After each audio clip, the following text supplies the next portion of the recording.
So, as I said, this lecture will be more about Rayleigh effect itself and how we can fight it. So let us start first that fading is can be divided in different, how to say it, classified in different types. So we can have large scale fading and small scale fading, yes. And this small scale fading is exactly what affects our, how to say it, our performance metrics we have talked about, such as bit error rate, such as capacity, inter-symbol interference is also caused by this. So basically, that's exactly what we are talking about today. The Rayleigh fading is also small-scale fading, yes. Large-scale fading is basically caused by permanent impossibility to receive signal due to obstacles, due to bad coverage of the base station, and so forth. Yes, so basically, the solution there is to improve the network itself. Yes, rather than find some signal processing techniques and vice versa, and etc. etc. Yes, so we'll talk more about this small scale fading, but there is also the problem that well, because of the path loss, maybe in the particular place, for example, in summer, because of the trees, yes, the signal is too weak, and during the winter time everything is fine. In that case, well, some additional works needs to be done to maybe place antenna higher or do stuff like that. Yes, because this is clearly the design fault of the network, the problems with coverage of the network. Yes, if we are talking, for example, about mobile cellular network. Yes, and here, however, in the small scale fading, this is caused by movement, this is caused by also reflections vice versa, but the situation all the time changes. It's not constant. Yes, so there we need other solutions. So let us maybe remind some parts we have already discussed. So multipath is the effect when we have multiple signals. Well, the same signal basically traveling from multiple paths. So we can have direct path, and we can have multiple reflected paths, yes? And in reality, number of such reflected paths can be very, very large. So once we have these signals received at this point, so this is a reception point, we can we can have them added up together. Yes, so basically here our receiver is set to specific frequency, yes, and it reads all these signals. And adding these signals, as I said, can be constructive when, for example, here you can see blue signal and green signal have roughly similar phase, yes, and this actually improves the signal, or destructive, as is, for example, for blue and red signal here. Yes, basically red signal tries to at least partially cancel out green signal. We can plot them as the vectors as well. Yes, for example, this is the blue signal vector, green signal vector, and sorry, wait a minute. Green signal here is actually the sum. Yes, this is actually the sum of path 1 and path 2. So path 1 and path 2 are somewhat destructive, and you can clearly see that because of that, green signal also is much weaker than blue. The red signal wasn't strong enough to cancel out blue one completely. Yes, so we only experience decrease in the amplitude of the signal, and that's how exactly this fading works. That's what is causing the problem. Our signal itself is this blue line, quite strong, but because of these all multipath components, which in this case are only one multipath component and one direct side component, yes, can reduce signal quality. However, as I said, sometimes it's possible that this red signal would also start with the same phase, yes, and would benefit our situation. But as you imagine, usually we don't have only one component. So some components improve situations, some components try to make it worse, but overall, most probably, in the most cases, we still experience degradation of the signal, not the improvement. Yes, so adding up together these two vectors, yes, the vector of the direct signal, blue, and the vector of the red signal, which is accordingly multipath compounding, adding them up together via the vector adding law produces us this resulting signal vector, which will have different, slightly different phase, and the amplitude is clearly smaller, I believe. Yes. Well, it's quite difficult to say by watching with eye, but if we measure this length and this length, I believe it should be smaller. At the very least, you can see that we don't really reach this circle line. So this is the radius, and this is not the radius. This is smaller than radius. So we have lost some amplitude because of this fading effect. Yes, so fading is the addition of these components, and multipath is the effect, yes, happening in our world, that we receive multiple copies of the signal. And the fading, as I said, is adding these copies together. So large-scale fading is slow fading. Yes, so if you remember, here we talked about slow and fast fading. And it was in this slide here. Yes, you can see here slow fading, and here is fast fading. So at the same time, slow fading can be called large-scale fading. Yes, because these deviations are basically observed in larger time interval. So we need to observe, for example, this time to actually see this fading. And accordingly, its time is quite large, and therefore the fading itself is quite slow.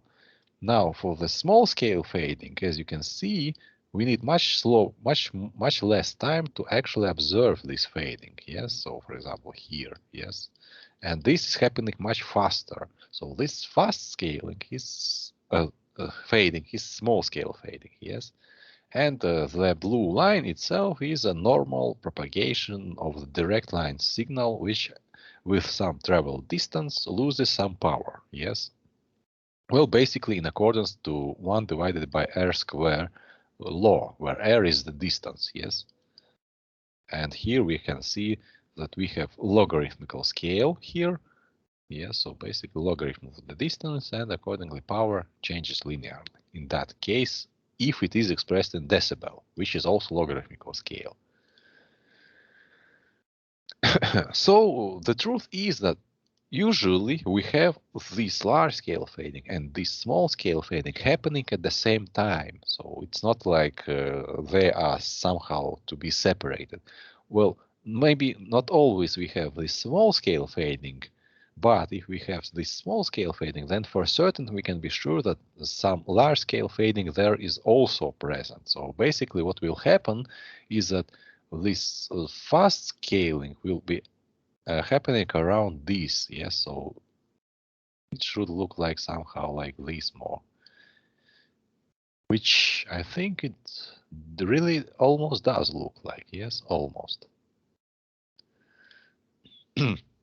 So for this small scale fading, this amplitude, these shifts, these deviations from this line are random process. Random process with, as you already know, a Rayleigh distribution. Yes, so in the worst case scenario, this can, how to say, lead to complete block out of the communication. So basically, we will not be able to receive any data or send any data in the worst case scenario. Now, if we do have direct line of sight, because so far I have shown you this again example, yes, so mobile device, base station. So for example, we have this direct line of sight signal, and we have multiple reflected signals.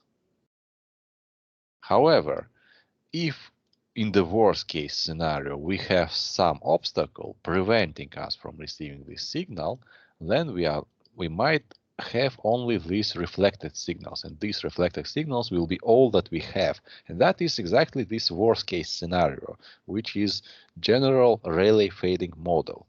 If we do have this direct line of sight signal,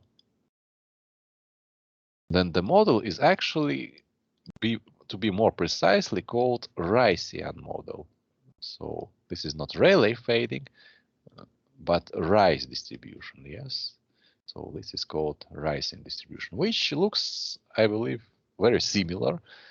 So let me check it double faster. Rice distribution versus Rayleigh. Do we have some explaining pictures? Yes, we have. So for the Ricean distribution, as you can see, we have these part of the distribution that has greatest total probability somewhat shifted, right? Like this. So we can also say that so Rayleigh distribution has additional parameter called k, yes? So if this k parameter is 0, then the Rayleigh distribution becomes Rayleigh distribution. Yes. However, if this k parameter is not 0, then we can see this shifting of this maximum value, which can be good for us because at this time on the x-axis we have this signal-to-noise ratio. So we are somewhat interested to have this signal-to-noise ratio, this large part of energy, yes, probability. This is not energy, sorry. This is probabilities. To have quite high probability of having large SNR. So there is only this much probability in total to have SNR below somewhat minimum level that we need. And for Rayleigh distribution, as you can see, there is almost zero probability to have an SNR higher than this level. Yes, so basically Rayleigh is somewhat better case because of this K factor. And what exactly is this K factor from the physical stand of view? Basically, this is the ratio of the direct line signal, how much is it stronger than reflected signal. So how, to say it clear, is our direct line of sight signal if the strong loss. So for strong signal, K is larger. For weak loss, we can actually, even if we have 0, for example, K is 0, so that means that we don't have at all any direct line of signal. Yes, we are going to end up with simple Rayleigh distribution. There are also other distributions specifying this effect of fading called log normal or Nakagami, yes, but mostly we are talking about Rayleigh distribution or Rayleigh distribution. As I said, Rayleigh distribution has this, well, how to say it, this worst case scenario when we don't even have direct line signal at all, or it's very weak. Yes, so the distribution formulas are already familiar to you. Yes, we already used it, but here it's in more details. Yes, so as you can see, Rayleigh distribution is really similar to Rayleigh distribution. It also includes this Bessel function, yes, and it has this k parameter. Clearly, if k is 0, then here we don't have anything added, and this Bessel function also provides 0 result, yes? So we end up with exactly the same expression as Rayleigh distribution. Log normal distribution is somewhat different. It doesn't have any additional parameters other than mathematical expectation and variance. As you can see here, it doesn't really have Rayleigh distribution. It doesn't really have this mathematical expectation in this equation. Yes, so it's quite hard to simulate Rayleigh distribution with set mathematical expectation and variance. Yes, so you can only choose variance to simulate specific Rayleigh distribution. Yes, and the mathematical expectation will be, well, what it can be, and it will be. It doesn't really depend on us in this factor, yes? So, of course, we can try and change it, but this will also lead to changing the variance. So, basically, you can say that it's impossible to, for example, like for the Gaussian distribution or log normal distribution, to generate this distribution with exactly specified variance or standard deviation and mathematical expectation, yes? That is not a simple task to do. Luckily, we don't really care about average usually, yes? So what matters much more is this variance, yes? And this is actually standard deviation. So this maximum is square root of this variance. Okay, so this is for Rayleigh distribution. So, as I said, the channel itself changes in time, especially if we are talking about moving transmitter and receiver, moving objects, yes, communications for moving objects. So how quickly does this channel change? Well, it depends, of course, on many factors. But basically, very important parameter affecting this is the movement speed of the object. Yes. So whether the fading will be fast or slow depends first of all on how fast are you moving, and the second, if this fading will affect one or more symbols at a time. So it's quite important to find out how fast does our channel change, or basically how many changes of channel are happening per second. Yes, we can calculate this by finding maximum Doppler frequency. Doppler effect is related to change of radio wave frequency because of the movement. So it's probably easy to show graphically if, for example, you have some moving object in this direction and this object, for example, transmits data to this base station. So this normally, if the object would stand still, we would send our specific radio frequency wave in this direction. Now, because of the movement away from the station, the wavelength will be slightly extended, yes, slightly longer than it should be. And similarly, if we are talking about moving towards this base station, normally it would be with this frequency, and because of this movement in this direction, it will lead to some sort of compression. Now, I over-exaggerate it. It's not like this obvious change, yes, but well, depending on the speed of this object, it's clear that if you move faster, yes, then this effect will be observed in greater extent, yes. If you move slower, it will be not so fast, yes, but it's possible to calculate it, where Fc is this carrier frequency, original frequency of our signal, and V is the velocity of the object that makes communication. C is the speed of the light, yes, basically. So if we calculate this, you will find out that basically the faster you move, the greater will be this deviation. Up to carrier wave deviation, yes, basically when you move with the speed of light. So if we try and plot this graphically, we can say that, for example, we have here our spectrum on some carrier frequency. For example, let it be quadrature amplitude shift keying spectrum with some shaping filter we have used.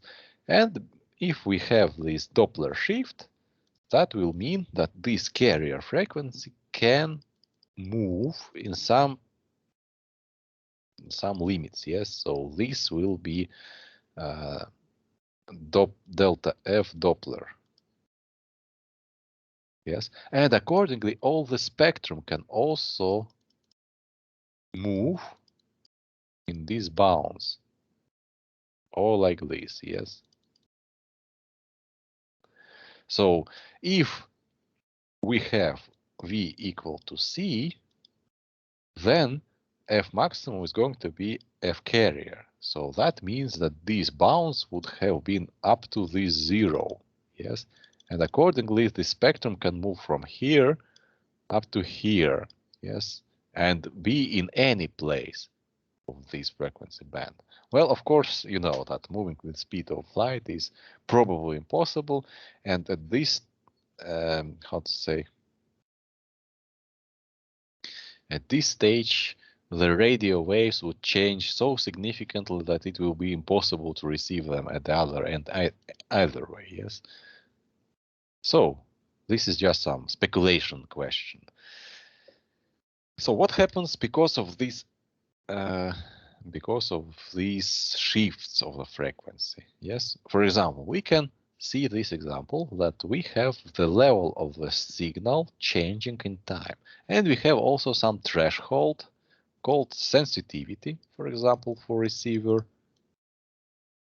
Yes, that means that our signal needs to be at least this strong to be able to be successfully detected. Otherwise, it's noise. Yes. So we can see that the signal crosses this level, in this particular case, 6 times. Sometimes it's above this level, mostly, however, well, maybe not mostly, maybe 50-50, it's above this level. So here you can see that we can receive it in form of packets, yes, and almost completely our packet has been lost. And we have 6 crossing of the level in 30 seconds. So that means that we have around 1 cross per 5 seconds. Yes. However, it's possible to calculate this from Doppler spectrum, from Doppler shift. And basically, the higher this duration, the worse is the channel. Yes. We can use coding to try and mitigate this effect, but as you will see, coding alone doesn't really help much, at least not always. Yeah. So if we evaluate this crossing rate, number of crosses per second, we can calculate average fade duration. Yes. So here, this is the maximum Doppler frequency shift. Yes, which is calculated according to the speed of moving object and the carrier frequency. So here is that frequency.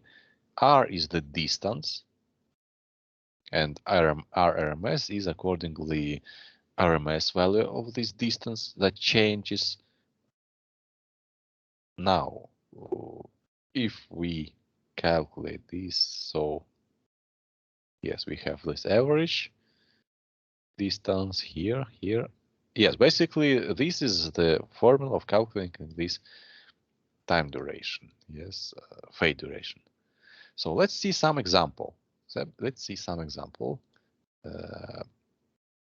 How fast does it change for specific case. So, for example, our object is moving with the speed of 100 kilometers per hour, and the carrier frequency is 900 megahertz. So, for that, we need to calculate the relation, yes, of the, well, basically this formula. Yes, we have it. Let me write it here. Frequency maximum Doppler shift. So this is the maximum possible Doppler shift. You need to understand that the shift might happen for the smaller value than this. It's not really like it always is going to be maximum. So V divided by C. Yes, like this. So we can actually divide both parts of the equation with this carrier frequency, which is not 0. So basically we multiply with 1 divided by F carrier. So here it goes away, and here it's like this, yes. And accordingly, that is how we calculate here. So here you have the speed of the light. Yes, so it's our C. And here we have converted our kilometers per hour into meters per second. Yes, so basically this is also now in meters per second. Then we calculate everything we can calculate and we get this result. Yes. Now we multiply it with carrier frequency of 900 megahertz. Well, basically we can write it like 9 at the power of 8. Yes, and we get 83 hertz of this Doppler shift. It doesn't look much for this high frequency, yes, but this clearly shows that the channel changes can happen. It doesn't mean it will happen exactly this number of times, but it, in worst case scenario, can happen 83 times per second. So 83 times per second, our channel is accordingly changing. And this coherence time is then calculated and approximately according to this formula. So that means that we need to, how to say it, to transmit for this specific time in order to be certain that we can hope to receive the signal. Yes, so Doppler frequency, Doppler shift maximum frequency is accordingly used in this formula. So we basically calculated this frequency, we put it in this, and we find the time in milliseconds. Well, in seconds, which then converted into milliseconds. Yes. So we are talking about this only for wireless channels, because clearly in cable channels, well, there shouldn't be a situation that some objects, even some movement cannot happen for cable systems. Yes, because cable is only limiting you to move by the length of this cable. You cannot have this very, very large cable with you. Yes, traveling along with you. Yes, the only way to use communications in moving objects is to use wireless or mobile communication channels. Yes, and for these channels, as we know already, we have noise. Yes, we have attenuation, we have interference from other, and we have multipath and fading. So all these effects combine and make our signal much worse than it is. In addition to that, yes, as I said, it's noise that is added. But even without noise, if we say that we don't have any noise, yes, for example, even with that alone, our signal can be damaged up to the point that we cannot even receive it. So what we want to achieve is to decrease the error probability, yes, even if the signal is very low. Under these conditions, yes, we have multipath and fading. What we want also desire, let us say, to achieve is that when the situation changes, and it changes, yes, because this multipath fading for mobile objects constantly channel is changing. We want to have smaller effect of these changes on our error probability. So we don't want to happen that, for example, channel has significantly changed, and therefore error probability was made much worse. Yes, we want this effect to adapt to the situation. Yes, so in practice, that means that our communication system will be much more complex. It will have much more processing of the signals. It will have coding. It will be much more costly. It will have extra bandwidth or more power use to somehow overcome the effects of this fading. So we need to do something with that multipath and fading. Here you can see error probability approximately evaluated for binary phase shift keying, yes,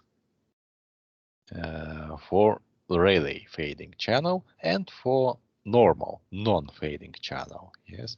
So the difference for -5 error probability is 35 decibel. Yes, as you remember, for -3, we should have somewhere around 17 decibel difference from last lecture that we have been discussing. Yes, and the lower the error probability, the more difficult it is to achieve. Yes, it is possible to achieve it without any, how to say it, complex signal processing, just by increasing the power of the signal. So you increase the power of your signal, and eventually you will accordingly achieve this effect. But just to calculate how much do you need to increase the power of the signals to get this advantage of 35 decibels. Yes, so let us calculate this as a 10 at the degree of 3.5, which is already around 3 and 3,000 times. Yes, so basically you need to increase the power of your signal by 3,000 times just to get the same error probability, which, as you imagine, is difficult. Difficult for many reasons, especially considering that we have specific regulations that you cannot exceed specific power level in your channels. Otherwise, it may harm people, it may make more difficult to others to make their communication. So we have regulations preventing us from infinitely increasing the power of the signal. And we have to resort to some other approaches to solve this problem. So as we said in previous lecture, we already discussed that and showed that now bit error rate probability will be random because our signal to noise ratio is also random. And the actual, basically, how to say it, average value of this error probability will also depend on the average value of this signal to noise ratio. That's exactly somewhere here when we talked about this non-integratable integral. Yes. And attempted, no, was it even earlier?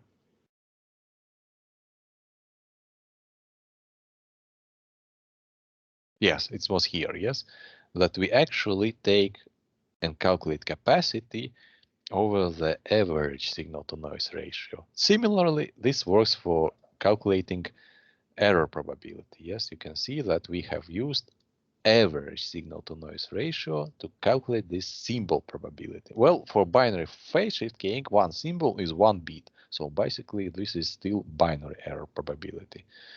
But for other modulation types, it's not always like that.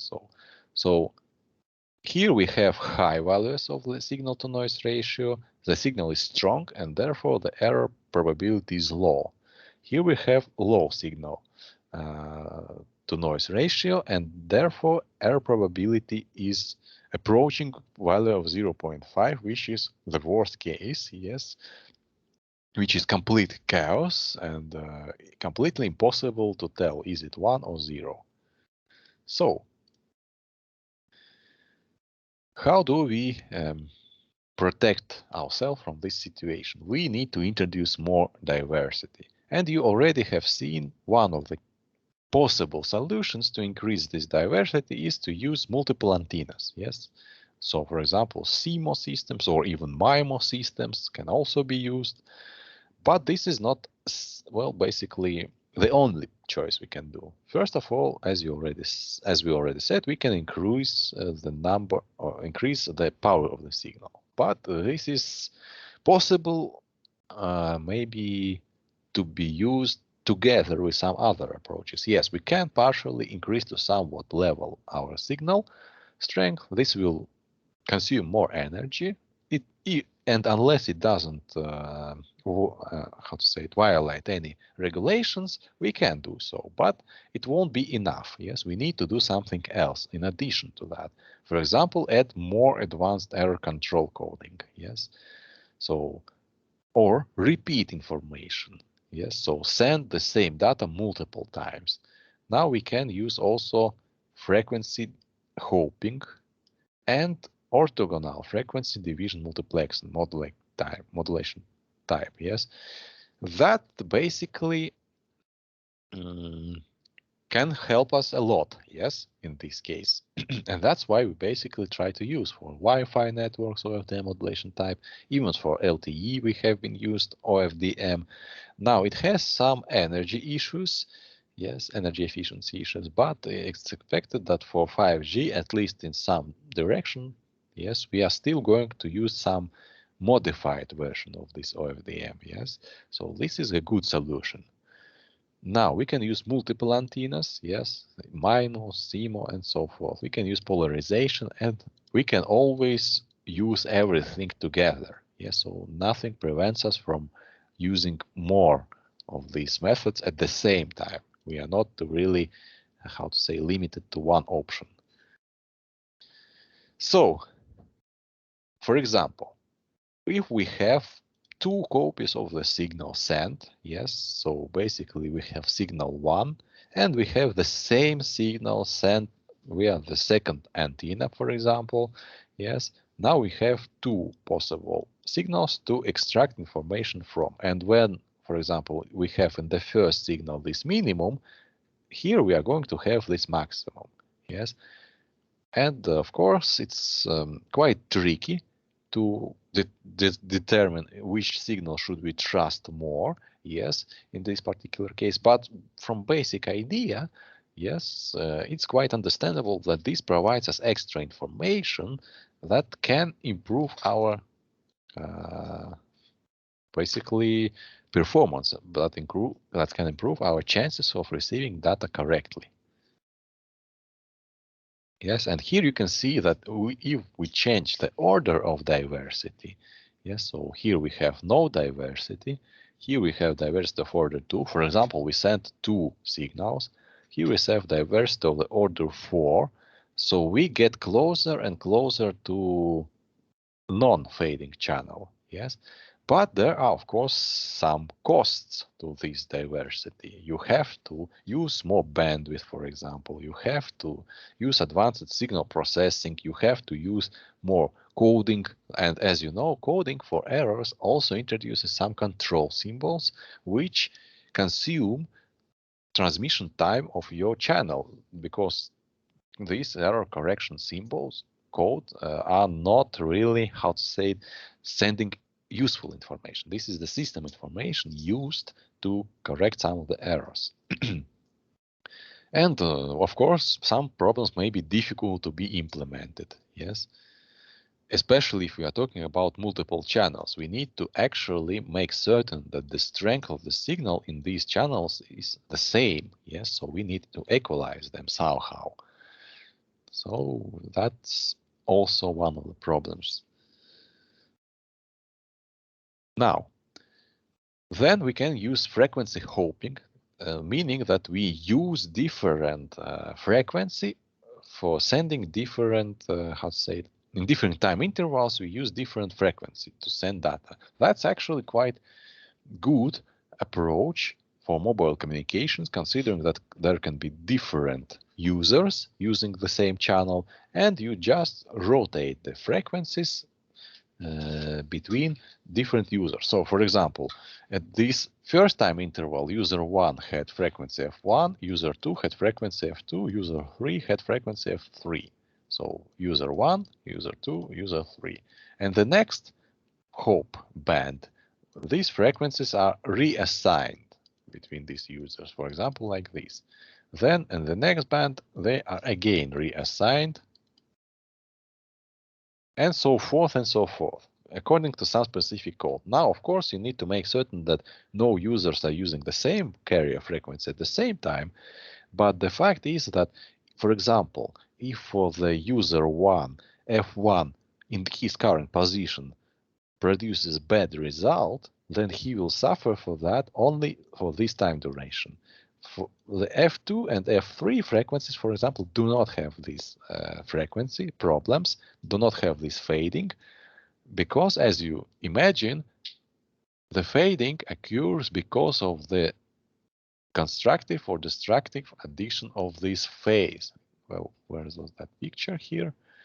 And if the frequency changes, yes, so we'll change this picture, yes, and accordingly, what was problem for one frequency in that specific place position might not be the problem for other frequencies. So that is quite good approach to distribute these frequencies between different users. Another approach is, well, which maybe not will not solve the problem by itself, but in addition to other measures will improve results, is to use coding for error corrections. Well, about error correction codes, I hope you had some lectures already. At least you know some Hamming code, for example, how it operates. Maybe you have this in other courses in master level studies as well. I just want to add that we will talk about trellis coded modulation, and for that reason we will need to understand convolutional codes. Yes, so basically in this course we will cover convolutional codes and trellis coded modulation.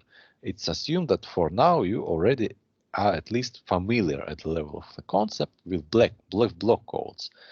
And well, there are also turbo codes that are outside of the scope of this course, yes, because they are more difficult. And there are also, as we mentioned earlier, LDPC codes, which are also block codes, by the way. Yes, so LDPC are also block codes.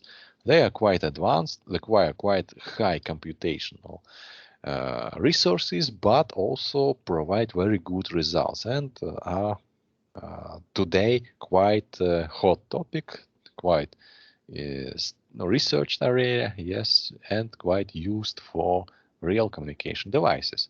So the idea of the codes is to add some check bits, yes, that you can use to verify that the transmission was successful. And accordingly, these check bits are sent in addition to your data bits, occupying some time to perform this transmission. And then you can accordingly use this effect to correct the code. Here you can see, for example, how this affects. So we have 3 plots here, yes. So BFSK with Golay code is here. So we have added some coding and improved the situation. And we have frequency shift keying with 2 diversities, yes, 2 orders of diversity. So order of 2, diversity 2 is red line and diversity 4 is blue line. So you can see that increasing this number of transmitted signals, diversities, doesn't really give much. Yes, however, using this code can provide some good results. Yes, so Golay code, I believe, can correct more than one error. So let's check this 2412 Golay code. How many errors does it correct? So encodes 12 bits to get any 3-bit errors can be corrected, or any 7-bit errors can be detected. Yes, so it can correct 3 bits out of 24 bits. And I believe this code was quite close to optimal. Optimal in the sense that it adds the least required redundancy, which is happening to be exactly the same amount of data. So you need 12 data bits and 12 control bits. So you can imagine that you are now making your data transmission slower twice because of adding these redundant bits. Yes, and this provides you quite good protection from errors. Yes, you still need quite high signal to noise ratio to achieve good error probability. Yes, but this is true for most communication systems, that we need somehow to get this signal to noise ratio. So for block codes, there are specific laws related to minimum code distance. Yes, so each code has its own minimum distance that affects how many errors can be corrected. So basically, if we are talking about Golay code that can correct 3 errors and detect 7 errors, so for that code, this minimum distance should be 8. Because detected errors is minimum distance minus 1, and corrected errors minimum distance minus 1 divided by 2, rounded towards the smaller integer number. So 8 minus 1 divided by 2 produces 3.5, and we round it to 3. So the code can correct only 3 errors. So if there are more than this number of errors, usually we cannot correct any of them. So the problem with fading is that these fade intervals are not introducing single errors, as it usually happens for noise. Yes, because of noise, the errors can happen in some specific bits. So for example, here we have error, here we have error, but because of the fading, the errors are happening in the packets. So here we have packet of error. And for packets of error, we need specific code able to correct this error of packets. So for example, read Solomon codes can be used to correct packet errors. Alternatively, we can use what is called interleaving to change the order of bits so that the packet of errors will not affect neighbor bits. Yes. So how does this work? Well, I will skip this part. This part basically calculates the probability of receiving a symbol with errors for the specific code word. But it's quite simple idea. It even has some example here. Let us consider Hamming code of 7 bits long with 4 information bits and error probability of 0.01. So the probability of receiving a symbol correctly, one symbol, yes, is 99%. So if we have block with 4 bits with no error correction, so we don't use the Hamming code here and send our data, yes, only 4 bits with this specified error probability. This error probability doesn't depend on do you use the code or not. This is the property of the channel.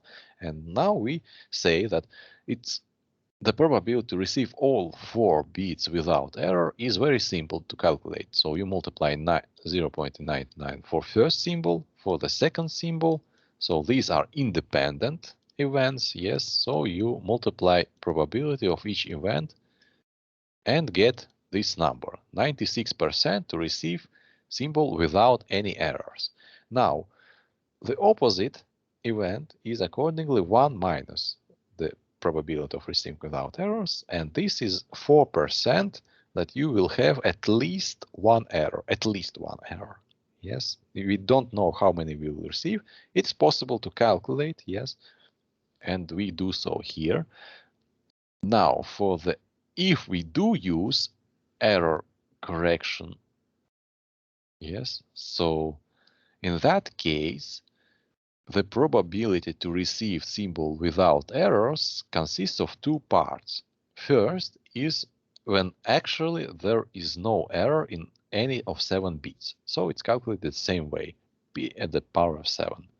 Yes, so all 7 bits received without errors. Now there is also additional case when you calculate probability to receive 6 symbols without error and 1 with error. In this case, Hamming code will fix that error for you, and you will have no error anyway. So this is number of combinations of these 6 symbols without error and 1 with error. So for example, no error here. That is one combination. Another combination of 1 error in 7 symbols is this. And there is total of 7 such combinations. You calculate accordingly probability of receiving 6 symbols without errors and 1 symbol with errors. Yes, so that improves your probability to receive clean data from 96% to 99.8%. And the probability of receiving more than 1 error is just 0.2%. compared to 4% here. Yes, so this coding does really help. So if error probability is smaller than this, then the effect will be even greater. Yes. Now, what happens if we have multiple errors occurred? So, for example, because of the bad channel, here we have 4 symbols affected. It's clear that in that case, Hamming code will not be able to help us. Yes.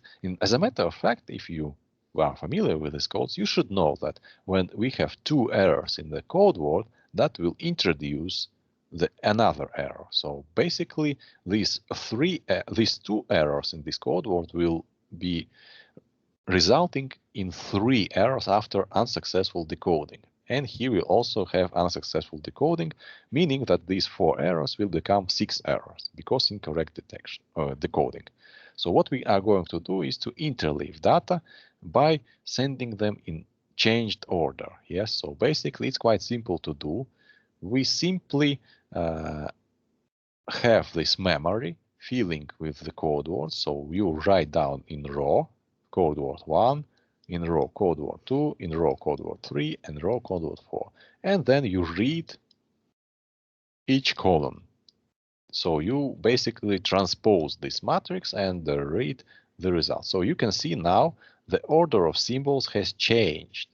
And now, in this case, you will see that where exactly errors are happening are positions. So let us find here.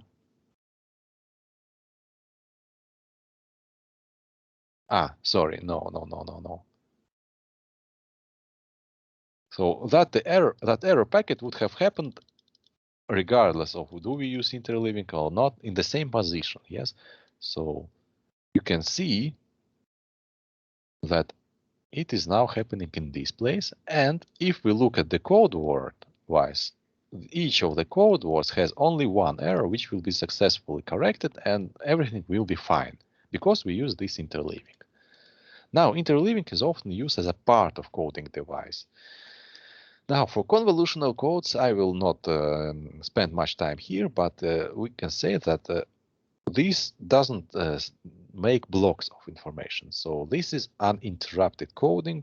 Basically, you have 1 bit arrived, and for example, you have 2 bits at the output of the coding. Next bit produces 2 more bits, and so forth. So for these codes, we have so-called rate, which shows how many output bits we have for 1 input bit. For example, rate 1/3 means that we have 3 output bits per 1 input bit. For example, yes, and so forth. We can hold also 2/3, for example, like this. Yes, we'll speak more about convolutional coding, and there is a procedure of decoding used called a Viterbi algorithm. We will need Viterbi algorithm for equalizers later as well. So that is one more reason to get into the coding. And the coding process is basically drawing the path in so-called trellis. So basically Viterbi trellis decoding. So this is quite complicated procedure, yes, of finding the path in this diagram of the states, yes. And it turns out that if you perform coding correctly, the correct path is only one, yes, and it's possible to find it out. This way, correcting any errors in the process. But as I said, we'll get to that coding later. So using different codes with different memory of the code, yes, produces also different results. But overall, you should know that using almost any of the codes can give better results unless you have selected the code that is completely unsuited for the channel and generates more errors than the code can handle. So we need to choose the code carefully, yes, so that it can actually help us. Now, turbo code, basically idea is very simple. You use more than one coding. So you use code 1, you use code 2, code 3, and so forth. And you merge results together and then send. And accordingly, then you need to decode these 3 codes at the same time. They have been used in 3rd generation UMTS standard, yes, in Europe. Decoding is not so simple, yes, for this case, like to decode one code, to decode second code, because after adding together these results, they are no longer separable. Yes, you only have this sum total result, and you cannot no longer extract any previous code. Furthermore, errors and other stuff have happened which prevent you from this dividing these code words one from another. So these are called probabilistic codes. Yes, because well, how to say it? Because we can continue decoding for some time. If we are not satisfied with results, we can try and improve it. For block codes called algebraic codes and convolutional codes, there is a strict decoding procedure. Once you have done it, there is no way of improving results. Yes, so here we have iterative procedures. So you can, for example, try and decode 10 times or 20 times and 30 times, and each time should produce slightly better result. Yes, this is quite difficult. Yes, so yes. Wait a minute, what is here?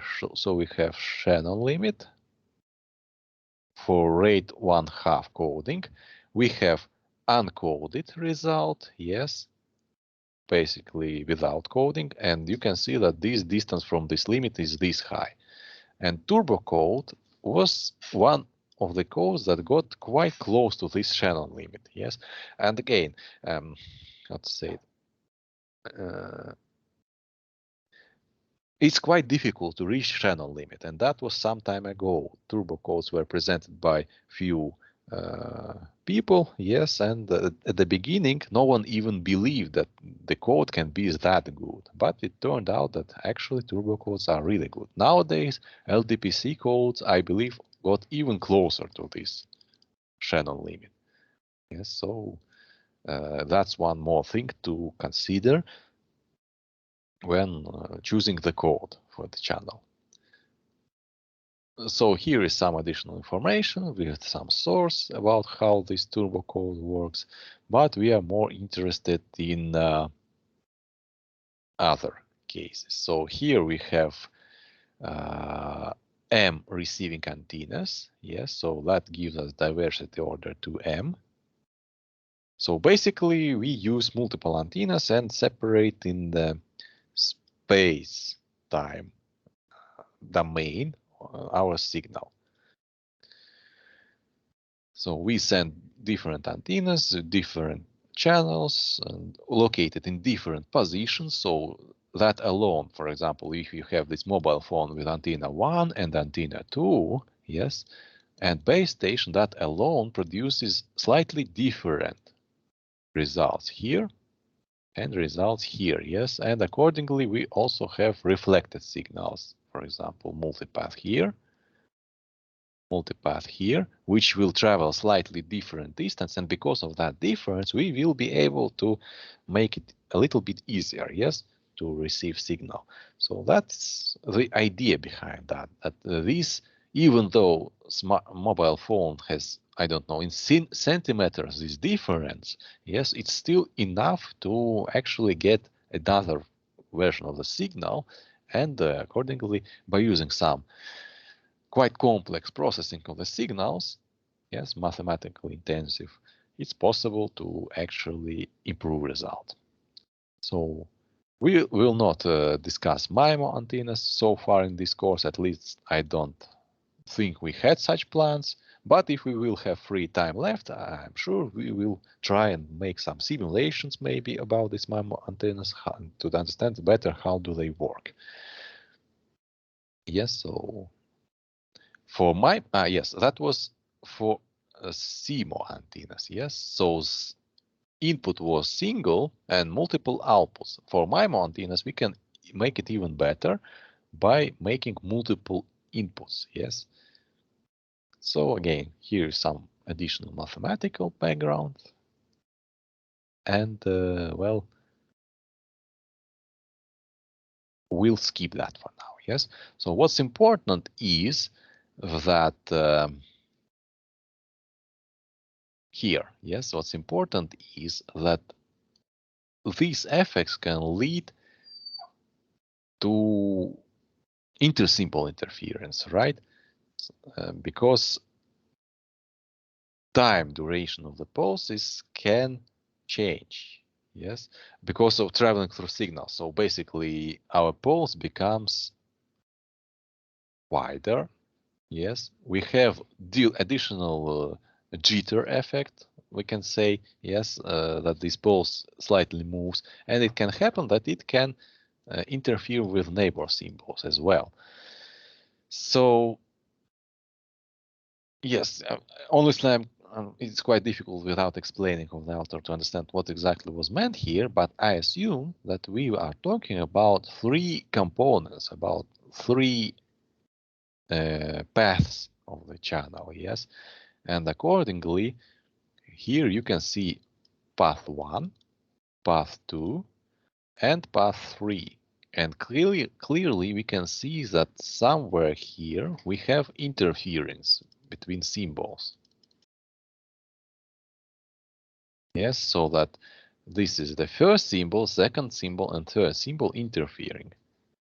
And accordingly, we have already discussed this problem that this leads to the errors, and basically that's how the Rayleigh fading also affects our transmission. Yes, so it introduces this intersymbol interference, and in fact, this is expressed in the way that our error probability no longer improves with signal to noise ratio. So we have reached specific signal, we have reached specific error probability, and no matter how stronger your signal becomes, it doesn't get any better any longer. Yes, so we are limited with this performance because of this intersymbol interference. Yes, it's not a problem of noise anymore. Yes, it's not a problem anymore of the problem that the signal is too weak and the noise is too strong, and therefore we have a lot of error. No, this is the problem that our signal itself is interfering with next symbols, yes, and no matter how we increase the signal power, this interference will not go away. In fact, it might even become even worse, yes, because strong signal will, well, basically, I don't think it even depends on how strong that signal is. If it's not so weak that noise affects it. So if the signal is strong enough and noise no longer affects it, you can clearly see that we have this plateau effect. So in order to solve this problem, we need to use some multiplexing. Yes, basically one very nice idea is to use repeating of the same symbols and specific card intervals, or we can use OFDM, for example. Yes, so if we look to this from time domain view, so this effect of the impulse response very much similar as our filter, RRC filter, which we have modulated in last practical exercises. Very similar, also a channel has its own impulse response, and we'll talk about this not really next week, yes, because next week we are going to have some practical exercise, but after next week we are going to talk about start talking about equalizers, yes, and how these equalizers can compensate for this impulse response. So that's the idea, and each of these delayed signals introduces its own component. Well, each of these multi-path components introduce its own delay, yes, and basically once we add them up together, you can see this intersymbol interference that symbols overlap, yes, and that's the problem. So if we talk from the frequency matter, yes, then we already discussed Doppler maximum frequency, and unless we how to say it, don't exceed this frequency limit, we can actually transmit safely in that band. Well, it will be a little bit more clear once we go a few slides ahead, so I will continue then. Here you can see the impulse response of the channel, yes, and the this bandwidth, which is safe to be used, yes, to avoid this inter-symbol interference, can be evaluated roughly as 1/10 part of the RMS value of the arrival delay. Yes, of course, this RMS value should be calculated first somehow. Yes, it's not that simple. However, usually we assume that it doesn't change. Yes, so we can calculate it, and you can see clearly that depending on the distance from the base station, our impulse response constantly change. And that's something I will want to show you with that example on our not really third lecture today, but after we finish this lecture, and when we go to that practical example. So I will show you some simulation that you will see that clearly the impulse response of the channel changes in time. You will be able to observe that in plot visually, and spectrum changes and Doppler spectrums changes and so forth and so forth, and accordingly how constellation will look like in that case. So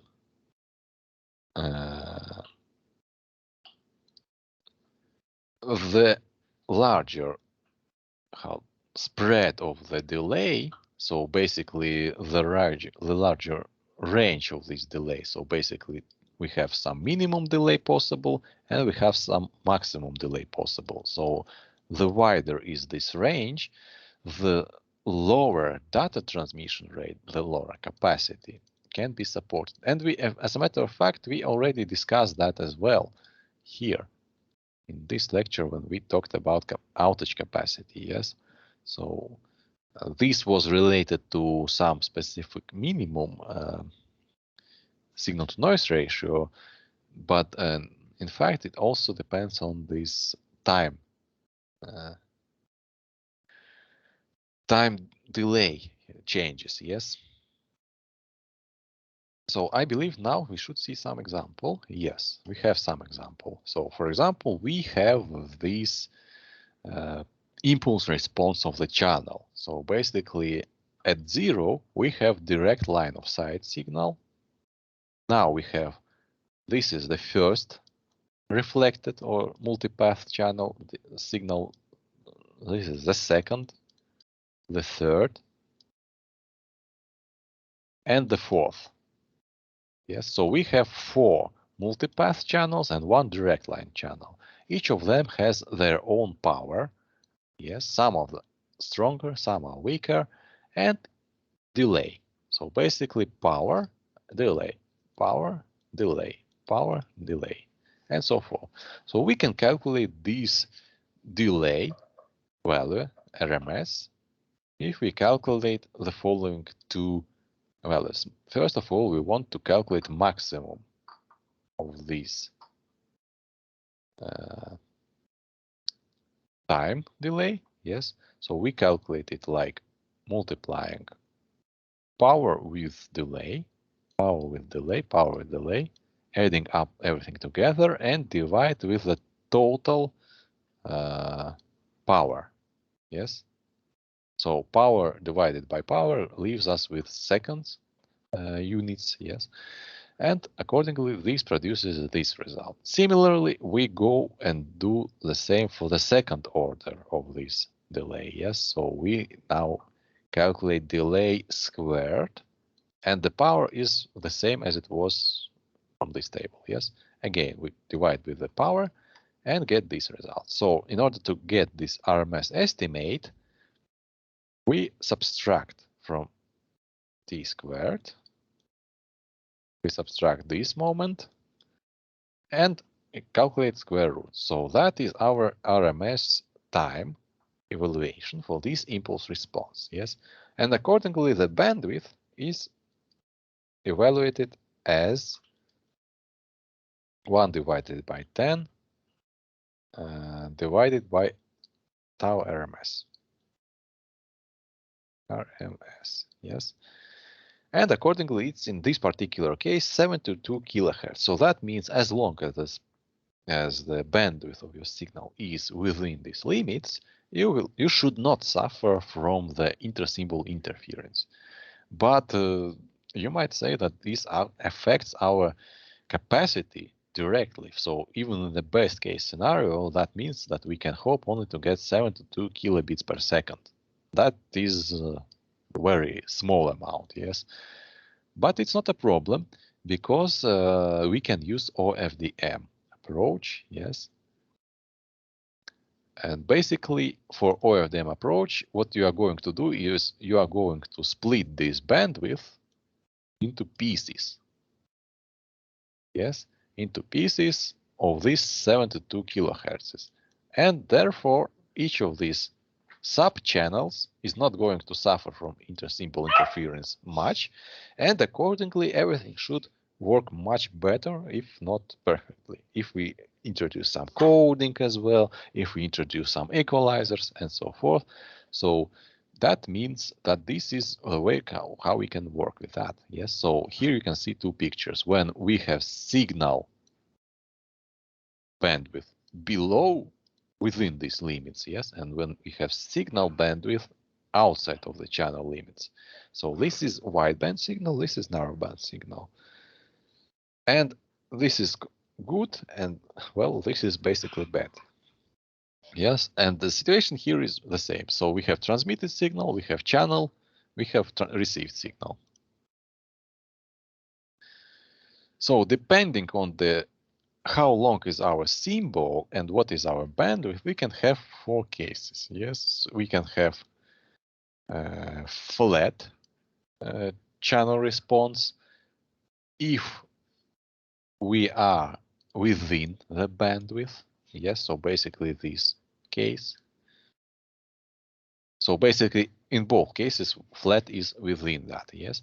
And then if the symbol itself is shorter or longer than this coherence time, yes. So if the symbol is short, then we have fast and flat. If the symbol is long duration, then we will have slow fading and flat channel, yes. Well, basically, these are multiple cases, and each of them has different effect, yes. So basically, if we are talking about shadow fading, about this slow effect, then it affects coverage of our network, and the only way how to deal with it is to basically maybe make more cells, I don't know, make cells smaller or increase transmission power. So reduce distance between base station and or increase power of this base station, yes. Now, if we have time variation, yes, here, so basically that is fast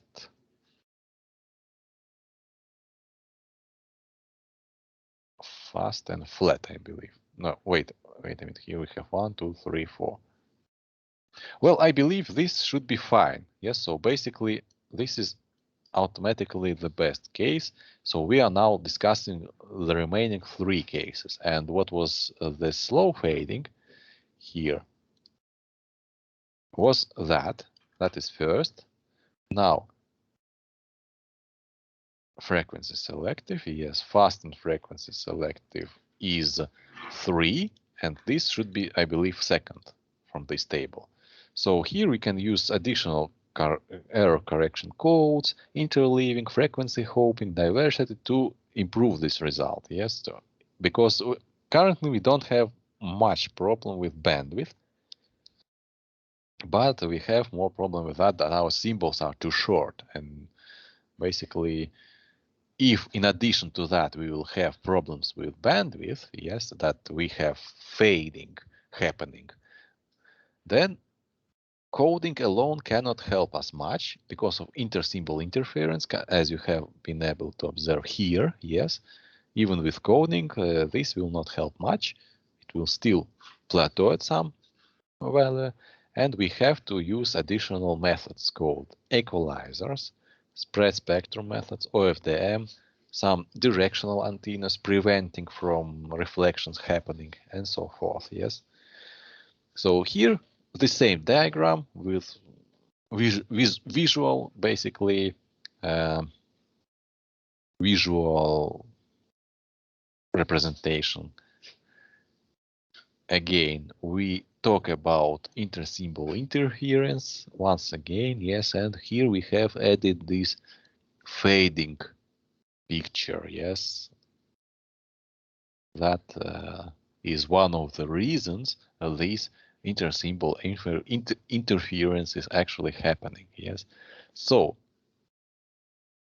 if we have only large scale fading, so no small scale fading, and sufficient signal strength, then basically improving signal to noise ratio will give us better and better error probability. So, and this effect will grow non-linearly. Yes, so small increase in signal to noise ratio will provide more and more benefit for us in error probability.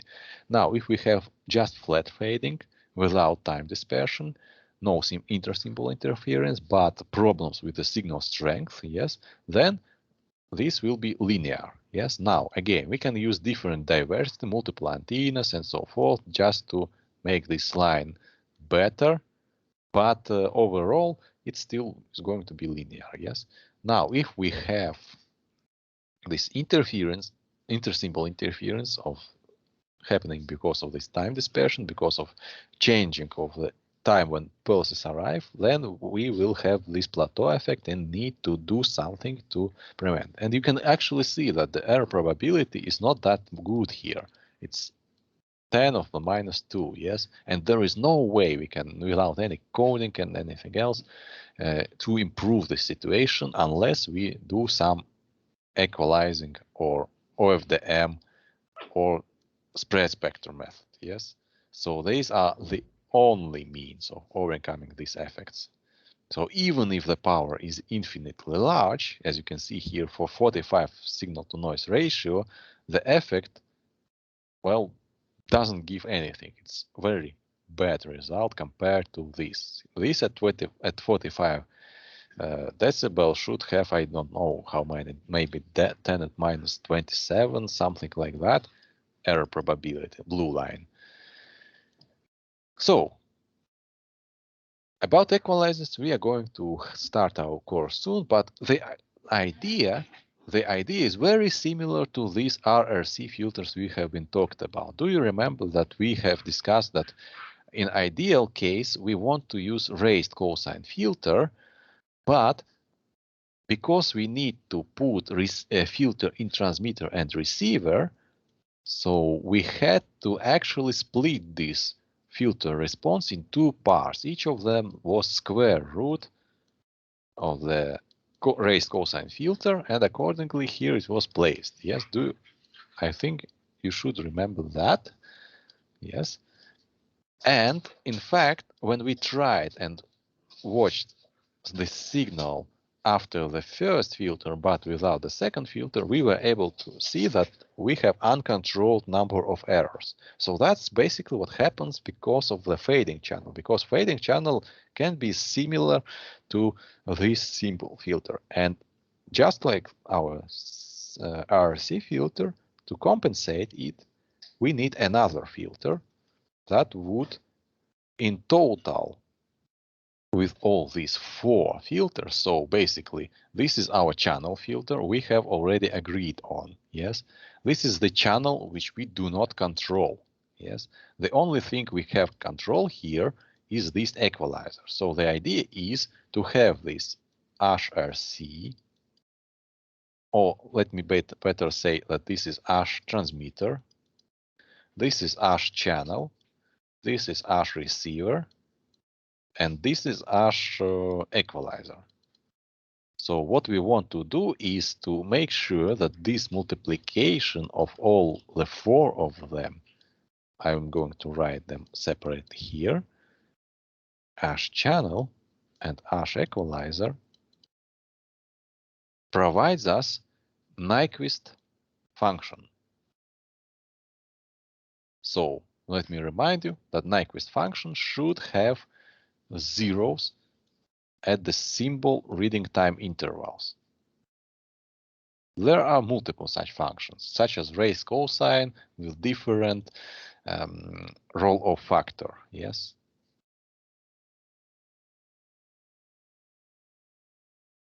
What happens in between these points doesn't really matter. What matters most is here. It worked when we designed these filters. However, now, in addition to these filters, channel itself comes into play, and it basically destructs our achieved results. So in order to fix this problem, we are going to say that currently it's fine with this. It already is Nyquist, so we are not going to consider that anymore. And what we are going to do is to make sure that we find this equalizer so that in addition to channel, it compensates its effect. So basically similar. What we want to do is to have this frequency response of the channel like this. Because otherwise, the frequency response of the channel can look like, I don't know, some fading channel. Yes, so the response of the channel is this. What we would ideally want to have is constant. Yes, and you can clearly see that some frequencies have problems. And basically, that's why we need this equalizer. And idea is quite simple. We actually need to reverse this response and find a filter with complemented response. Yes, so that after we multiply these two responses, we get flat response. Yes, so that is the idea of equalizer in short. And how to do that? Well, we'll talk about that on our next lectures. Yes, so usually we implement it in the baseband, so after demodulation. And furthermore, considering that the channel response can change in time, we need to make sure that equalizers can also track these changes and adapt. So the only way for that to work is to actually find out the channel response first. For that, usually we use, for example, training sequences. Yes, so we send already known predefined sequence just to see how channel will distort that sequence, just to extract information about channel from this fact. Another case is blind equalization, which is much more complicated task, but it's also possible when equalizer learns by itself from how it operates. Yes. So yes, if we have this training, then we need to have two phases of transmission. So first we send some training data, which is known. We receive some received signal, which is known for us, but we do not know this channel response. So the task is to find channel response based on known signal and measured signal. Now, after we do that, now we know channel response. We receive some user data, but we do not know what data was really sent. So using this information about channel and received data, we can extract this actual real data. So that's how it works. So basically it is filtering. Yes, we calculate the filter from here. Yes, so as a result, we find filter, specific filter called equalizer. It's no longer a raised cosine filter. And after we know this filter, we just use this filter to send data through it and accordingly recover our signal. So there are many algorithms for filters, such as equalizers, such as zero forcing algorithm, least mean square algorithm, recursive least square algorithm.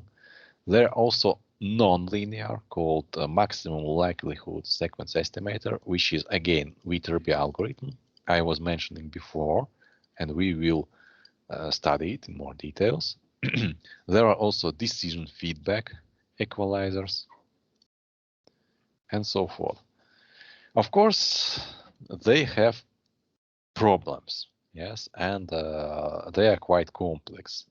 So we will just, how to say, scratch the surface of this topic in this course, but well, at least you will have some basic background, and if you will encounter the necessity to work with equalizers further, you will be able to do so.